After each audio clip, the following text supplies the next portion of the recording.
Assalamualaikum warahmatullahi wabarakatuh. Perkenalkan, nama saya Mustafid Nuril Afkar Salatin dari SDIT Al-Hikmah Dulu. Di sini saya akan menceritakan tentang kisah anak yang mencintai lingkungan. Ada seorang anak yang bernama Muhammad. Dia tinggal di Jakarta dan sekarang dia bersekolah di SMPN 1 Anggrek di kelas 8. Saat Muhammad masih berumur 6 tahun, ibunya telah meninggal dunia. Jadi, dia adalah seorang anak tunggal yang diasuh oleh seorang ayah yang baik. Nama ayahnya adalah Pak Jinawari. Ayah Muhammad adalah seorang dokter dari suatu perusahaan yang cukup besar, yang hampir memiliki cabang-cabang di seluruh Indonesia. Hari ini, Ayah Muhammad memberitahu bahwa beliau harus pindah tugas ke Provinsi Nusa Tenggara Barat. Dan hal ini tidak membuat Muhammad kaget karena dia sudah terbiasa dengan keadaan itu. 2 hari kemudian, Muhammad beserta ayahnya berangkat ke daerah terpencil. Mereka tinggal di Desa Brabas. Desa itu letaknya cukup jauh dari kota, tapi jalan menuju kota sudah bisa dilewati sebuah mobil dan jalan tersebut sudah diaspal.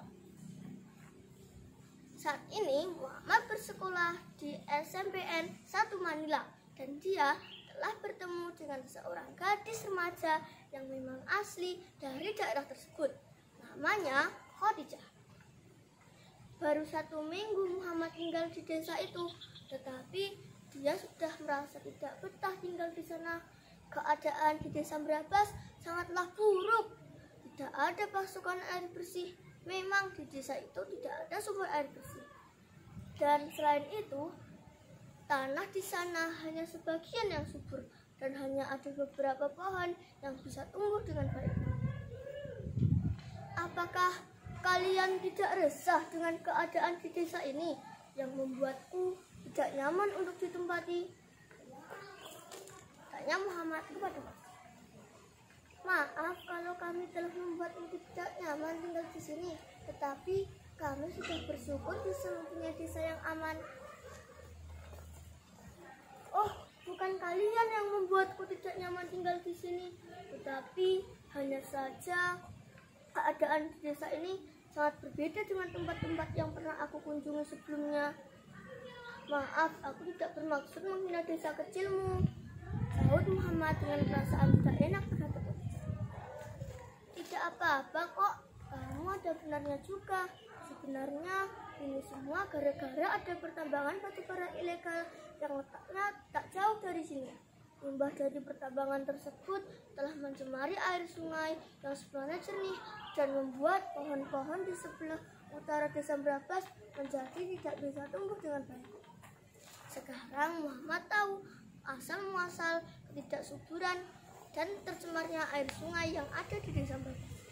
Setelah itu, Muhammad menceritakan hal tersebut kepada ayahnya. Ya, menurut ayah, bagaimana sih keadaan di desa ini? Tanya Muhammad kepada ayahnya. Ya, sebenarnya ayah cukup prihatin dengan keadaan di desa ini. Namun hanya saja ayah tidak punya waktu karena ayah harus merawat pasien yang berdatangan setiap harinya. Tadi siang aku diberitahu oleh Khadijah kalau ketidaksuburan dan tercemarnya air sungai di desa ini adalah karena ada pertambangan batu bara ilegal yang letaknya tak jauh dari desa ini. Oh, benarkah? Kalau begitu, ini tidak bisa dibiarkan. Salah satu dari kita harus ada yang bertindak. Mungkin ayah bisa membantu.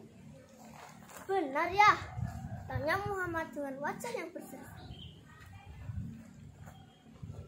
Keesokannya, ayah Muhammad pergi ke kota untuk mendatangi direktur cabang perusahaan rumah sakit tempat ayah bekerja. Pak Didin, bolehkah saya berbicara dengan Anda? Tentu saja, kebetulan saya sedang tidak sibuk. Ayo silahkan masuk Pak Jinawari. Kemudian ayah Muhammad menceritakan semua masalah yang terjadi di Desa Brabas dan penyebab hal itu terjadi. Mendengar itu semua, Pak Jidin merasa sangat prihatin dengan keadaan yang ada di Desa Brabas, dan dia berjanji akan memberikan dan akan memberitahukan kepada pemerintah Nusa Tenggara Barat. Sesampainya di rumah, ayah Muhammad memberitahukan kabar gembira itu kepada Muhammad. Kemudian, setelah Muhammad tahu kabar gembira tersebut, dia langsung menceritakan kepada Khadijah dan teman sekelasnya. Setelah semua warga Desa Brabas tahu kabar gembira tersebut, Muhammad mempunyai ide untuk membenahi keadaan alam yang ada di Desa Brabas. Dan ide positif Muhammad sangat disambut dengan baik oleh warga sekolah. 1 bulan kemudian, Pak Gubernur mendatangi pertambangan batubara ilegal tersebut secara mendadak bersama Pak Lurah dan menutup pertambangan batubara ilegal itu dan akan berjanji memberikan bantuan air bersih. Akhirnya bersama-sama Muhammad dengan seluruh warga Desa Brabas menanam kembali pohon di hutan di sebelah Desa Brabas yang hampir gundul. 2 tahun kemudian, hutan yang ada di sebelah utara Desa Brabas sudah kembali subur dan sungai yang ada di sebelah timur Desa Brabas sudah agak bersih. Kemudian Muhammad beserta ayahnya kembali ke Jakarta. Pemerintah setempat bermaksud untuk menyatukan Desa Brabas dengan desa yang lainnya dan menjadi suatu kecamatan. Kecamatan tersebut dinamakan Kecamatan Lestari. Semoga kecamatan itu terus dapat menjaga kelestarian alamnya. Sekian, bila ada kurang lebihnya, mohon maaf. Wassalamualaikum warahmatullahi wabarakatuh. Waalaikumsalam.